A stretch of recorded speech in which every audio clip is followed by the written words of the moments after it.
Trump और Putin की मुलाकात के बाद आज एक और बड़ी मुलाकात का दिन है वॉशिंगटन डीसी में।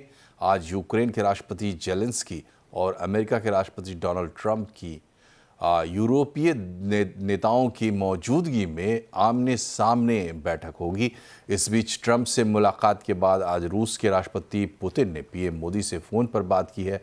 इन बड़े डेवलपमेंट्स पर ज़्यादा जानकारी के साथ हमारे साथ है लक्ष्मण रॉय। लक्ष्मण जी, सबसे पहले ये बताइए कि ट्रंप और जेलेंस्की की जो मुलाकात होने वाली है इसमें कितनी अहम है और क्या निकल सकता है, किस तरीके से इसको दुनिया देख रही है?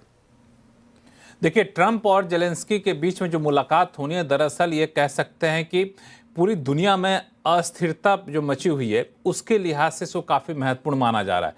3 साल 5 महीने 25 दिन से जो रूस और यूक्रेन के बीच युद्ध चला आ रहा है, उस युद्ध को ख़त्म करने की तरफ एक महत्वपूर्ण शुरुआत कह सकते हैं और उसके लिहाज से बैठक बहुत अहम है, क्योंकि इस बैठक से ठीक पहले रूस के राष्ट्रपति के साथ अलास्का में ट्रंप की मुलाकात हुई। वहाँ पे समझा ये जा रहा है कि कैसे रूस यूक्रेन के बीच में युद्ध को ख़त्म किया जाए, उसको लेकर बातचीत हुई है। रूस से कुछ ऑफर लेकर के आए हैं कि कैसे रूस मान सकता है किन किन हालात में, किन किन विकल्पों पर। और अब जब ट्रंप जेलेंस्की के साथ मुलाकात करेंगे तो जेलेंस्की के सामने सारे विकल्प रखेंगे। जेलेंस्की क्या चाहते हैं वो बताया जाएगा और फिर बीच का रास्ता एक निकाला जाए कि आखिर कैसे रूस यूक्रेन युद्ध को ख़त्म किया जाए, सीज फायर ना किया जाए, ख़त्म किया जाए। लेकिन इस बैठक में 2 बातें काफ़ी गौर करने वाली है कि इस बार वाशिंगटन में जेलेंस्की अकेले नहीं आए हैं, उनके साथ सभी यूरोपीय यूनियन के सदस्य आए हुए हैं, सभी बड़े देशों के नेता यहाँ पे आए हुए हैं, यूरोपीय यूनियन के प्रेसिडेंट यहाँ पर आए हुए हैं। तो पिछली बार जब जेलेंस्की ने ट्रंप से मुलाकात हुई थी तो सार्वजनिक तौर पर जो बहुत ही अफरा तफरी का माहौल बना था और कह सकते हैं कि जेलेंस्की और ट्रंप के बीच में तू मैं जैसे हालात हो गए थे, वो हालात फिर से पैदा ना हो उसको सुनिश्चित करने के लिए यूरोप के सारे नेता हैं, ऐसा माना जा रहा है। और यूरोपीय नेता एकजुटता का संदेश देने आए हैं कि यूक्रेन को अकेला ना समझा जाए,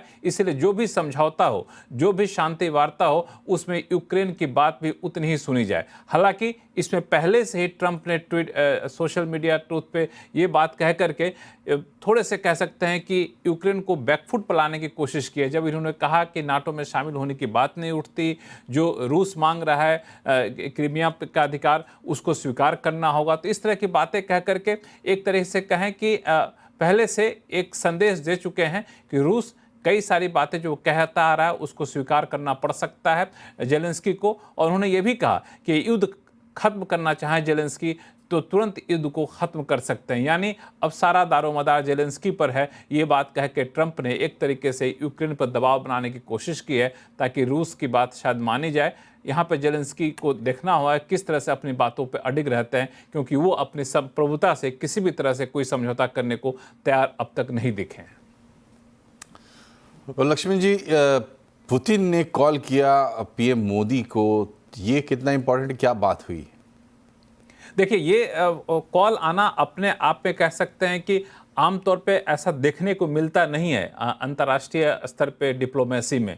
रूस के राष्ट्रपति अमेरिकी राष्ट्रपति से मिलते हैं और उसके बाद खुद पुतिन का फ़ोन आता है प्रधानमंत्री मोदी के पास, तो 2 बातों को दर्शाता है।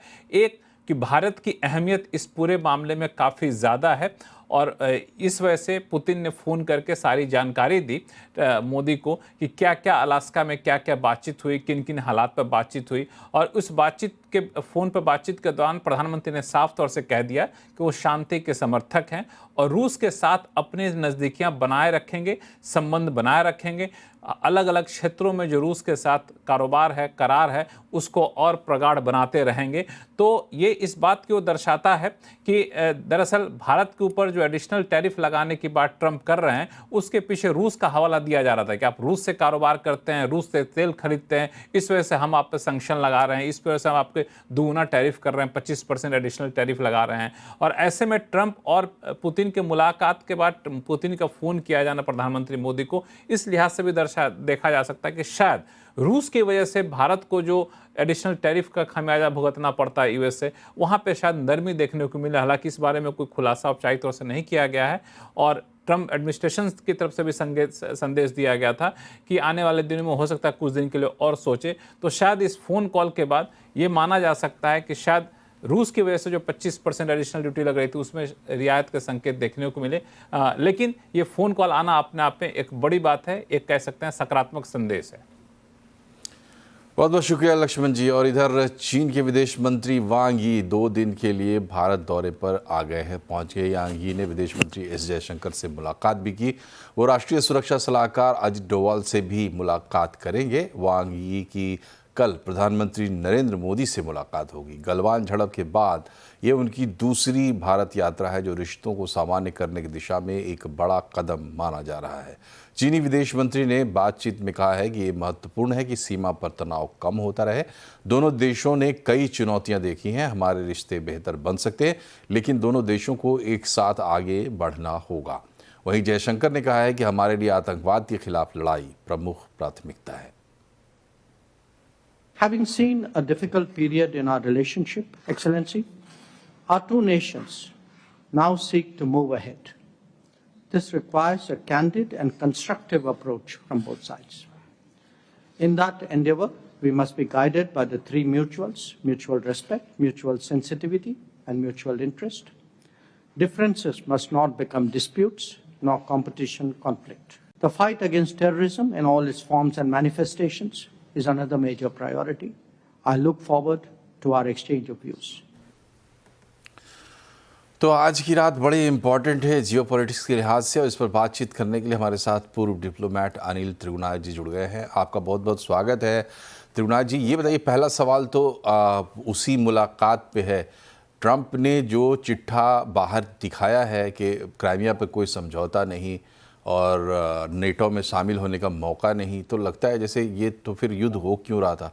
क्या निकल पाएगा इस मुलाकात से? इस बार जेलेंस्की अकेले नहीं है। देखिए मनोज जी, युद्ध तो इसलिए हुआ क्योंकि अमेरिका नेटो एक्सपेंशन पे जब विश्वास रखता था, जब पुरानी सरकार थी, तो वो पूरी तरह सपोर्ट कर रहे थे यूक्रेन को नेटो में लाने के लिए। और आपने देखा कि उसके बाद में रशिया के लिए एक बहुत बड़ी सिक्योरिटी कंसर्न है और बड़ी रेड लाइन है कि यूक्रेन, जो उनका बॉर्डर इतना बड़ा उनके साथ बॉर्डर है, सेकंड लार्जेस्ट यूरोपियन नेशन है यूक्रेन।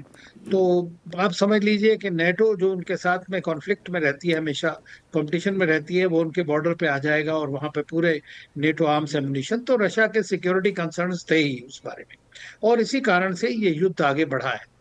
और ये खत्म हो सकता था 2 महीने के अंदर ही अंदर, जब ना तो रशिया ने इतनी टेरिटरी ली होती, लेकिन आपने देखा कि यूरोपियन कंट्रीज, खासतौर से बोरिस जॉनसन और बाइडेन ने मिलकर के जब ये कहा कि हम स्ट्रैटेजिकली रशिया को हरा देंगे, स्ट्रैटेजिक डिफीट ऑफ रशिया, तो ये युद्ध आज 3.5 साल हो गए हैं और अभी तक कहीं नहीं पहुंचा है। और 30% रफी जो जमीन है यूक्रेन की, वो रूस के कब्जे में आ गई है। अब ये बात सब जानते हैं कि स्ट्रेटेजिक नेचर की वजह से क्राइमिया जो है वो रशिया कभी नहीं देगा, किसी भी हालत में नहीं, क्योंकि वहां पर उनके स्ट्रेटेजिक एसेट्स हैं, एक्सेस है, नेवल एक्सेस है, उनके नेवल एसेट्स वहां पर हैं, न्यूक्लियर एसेट्स हैं। तो मैं नहीं समझता कि उसके बारे में किसी दूसरी चीज, हिस्टोरिकली भी वो क्राइमिया को रशिया अपना हिस्सा मानता है, क्योंकि जो क्रुश्चेव उनके लीडर थे एक टाइम पे, उन्होंने यूक्रेन के साथ सोवियत यूनियन के टाइम पे उसको अटैच कर दिया था। और यही 1990 के बाद जब उन सब अलग हुए तो ये हो गया। तो रशिया ने उसको कब्जे में इसीलिए किया मेनली, और 2014 के बाद से वो एक नो गो एरिया है। अब जो बाकी 4 एरियाज जो रशिया ने कब्जे में किए हैं, उसके बारे में क्या उसकी सूरत होगी ये देखने की बात है, किस हद तक।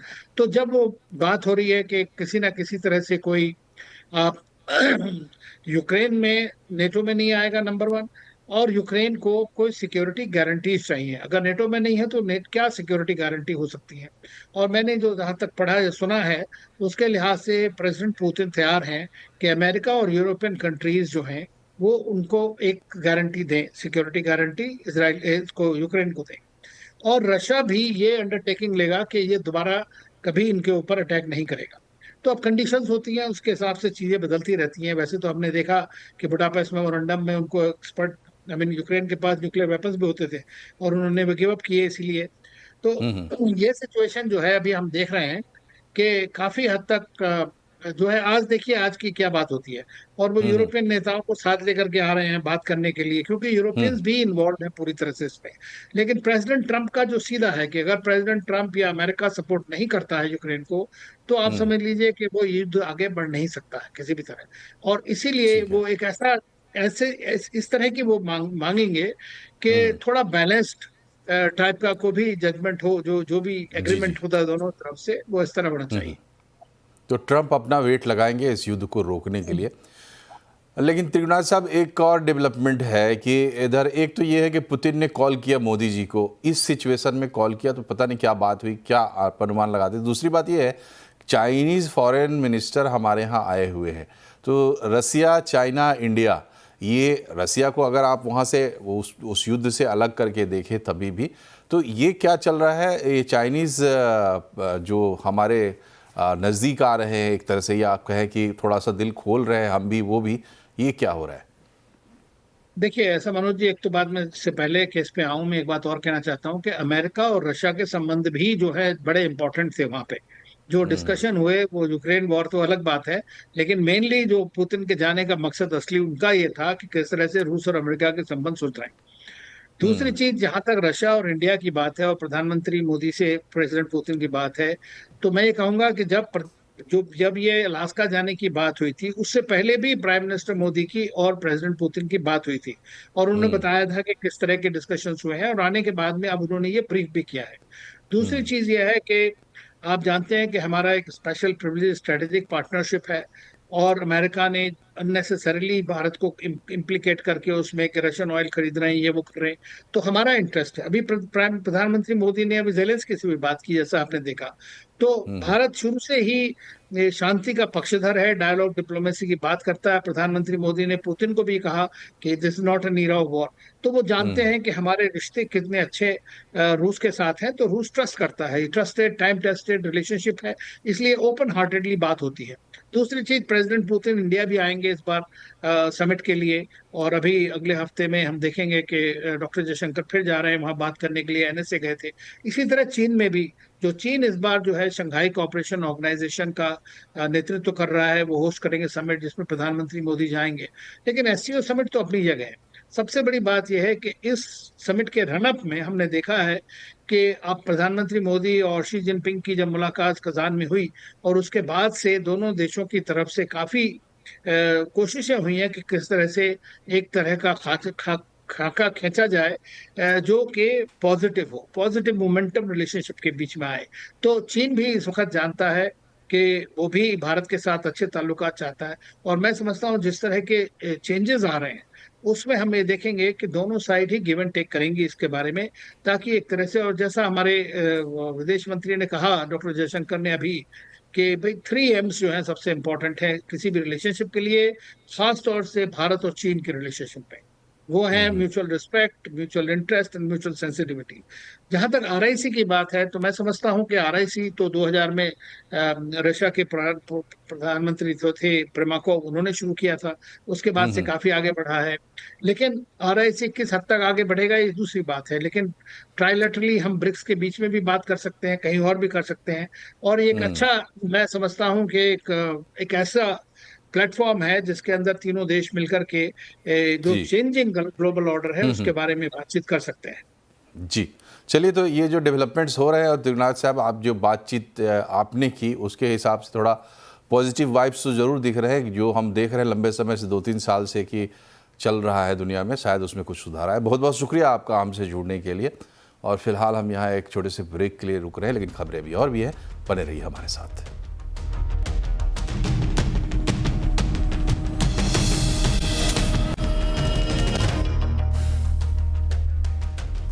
ब्रेक के बाद एक बार फिर से आपका स्वागत है। जीएसटी रिफॉर्म के ऐलान ने बाजार में जोश भर दिया। आज बाजार में चारों तरफ हरियाली देखने को मिली। सेंसेक्स, निफ्टी अच्छी बढ़त के साथ बंद हुए हैं। मिड कैप, स्मॉल कैप शेयरों में खरीदारी रही है, और कारोबार के दौरान ऑटो, कंजम्पशन से जुड़े शेयर्स में तेजी देखने को मिली। रियल्टी, मेटल, एफएमसीजी इंडेक्स बढ़त पर बंद हुए हैं। वहीं आईटी और फार्मा शेयरों पर दबाव देखने को मिला। और जैसा कि आपको पता है जीएसटी में बड़े रिफॉर्म्स का ऐलान हुआ है, तो अगर आप दिवाली पर गाड़ी लेने का मन बना रहे हैं तो बुकिंग के लिए दिवाली आने का इंतज़ार मत करिए। अगर आप दिवाली में डिलीवरी के लिए अभी भी गाड़ी बुक करते हैं तो भी आपको प्रस्तावित टैक्स कटौती का फ़ायदा मिल जाएगा। ये कैसे होगा समझा रहे हैं रोहन सिंह।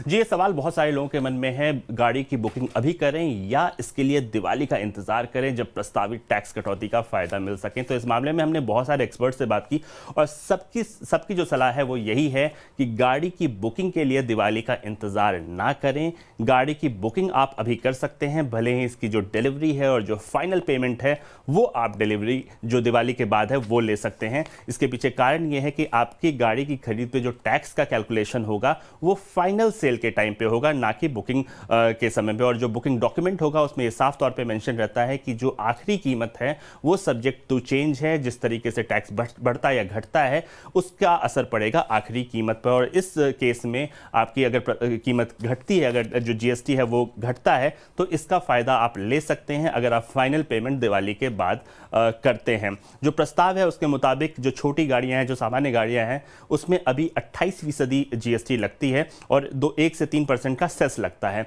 इसे कम करके 18% तक करने की बात है। साथ ही जो लग्जरी गाड़ियां हैं वहां पे अभी 28% की जीएसटी लगती है और करीब 22-23% जो है सेस लगता है। जो आखिरी टैक्स है वो करीब 50% से ज़्यादा हो जाती है, उसे जो है 40% करने की बात है। एक और कारण जो कि जो सलाह दी जा रही है कि आप दिवाली से पहले जो है वो बुकिंग कर लें, वो ये है कि अभी मार्केट में चूंकि बहुत सारी अनिश्चितता बन गई है, तो ऑटो सेक्टर के जो सूत्र हैं वो हमें बता रहे हैं कि कंपनियां हो सकता है कि जल्दी फेस्टिव जो सेल है उसकी घोषणा कर दें, उसके फ़ायदा उठा सकते हैं। लेकिन ये सेल तभी तक रहेगा जब तक गाड़ियों के स्टॉक रहेंगे। और अगर आप और ज़्यादा इंतज़ार करते हैं तो हो सकता है कि आपको अपने पसंद का मॉडल, पसंद का कलर या वेरिएंट जो है वो ना मिल सके। तो इसके लिए जल्दी जो है वो बुकिंग कराना ज़रूरी है। साथ ही अगर आप और ज़्यादा देर करते हैं तो उसमें फिर हो सकता है कि अगर आप दिवाली के बाद बुकिंग कराते हैं, 1-2 महीने और लगते हैं डिलीवरी में, तो फिर 1 साल बदल जाएगा, तो आपको नए साल के हिसाब से पेमेंट करना पड़ सकता है। और आमतौर पर जो कंपनियां हैं हर साल जो है कीमतें बढ़ाती हैं। तो इन सब से बचने के लिए जो एक्सपर्ट्स की सलाह है वो ये है कि अगर आप दिवाली के बाद जो है डिलीवरी चाहते हैं तो भी बुकिंग अभी करा लें, भले ही जो आखिरी पेमेंट है वो उसके बाद करें।